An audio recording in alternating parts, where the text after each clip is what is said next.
Want to learn how to make a super quick and easy crochet I-cord? My name is Rachel Alford from Cozy Knits Designs, and today I'm going to show you how to make a crochet I-cord, but I'm going to show you a quicker and easier way to do it than the traditional crochet I-cord.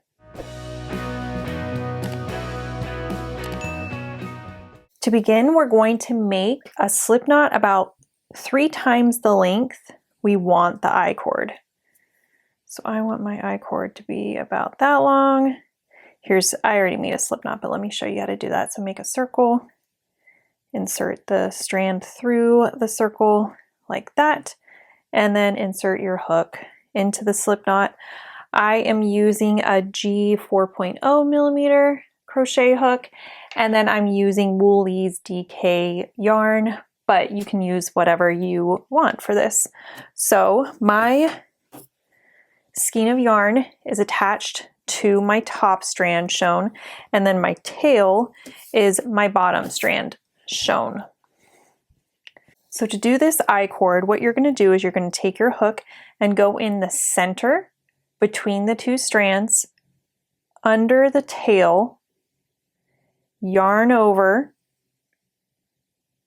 and then pull through. And that makes our little half I-cord or double chain. So let me show you how to do that again. The first one's the hardest to do, and so you kind of need to hold the slip knot to get through, but once you get the hang of it, it will go much smoother. So again, you're going to go through, you're going to go in the center of the 2 strands. This is my tail, and this is my skein of yarn. Center, yarn over that tail, yarn over the skein yarn like you normally would, grab the slip knot with your thumb and pull through. And then to make the next one, you're going to do the same thing. Pull through both loops, go in the center, yarn over the tail, yarn over the main skein, pull through both loops.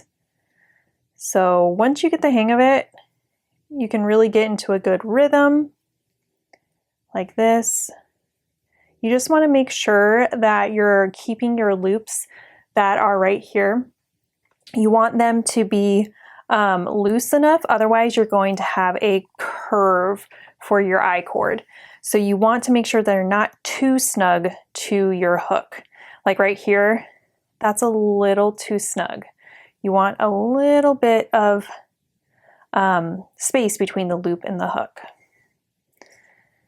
That is how you do it. Wait, before you leave, check out this video right here that uses the crochet I-cords that I just showed you. It's a full free pattern and video tutorial called the Triple Tie Cardie, and it's a great, easy pattern.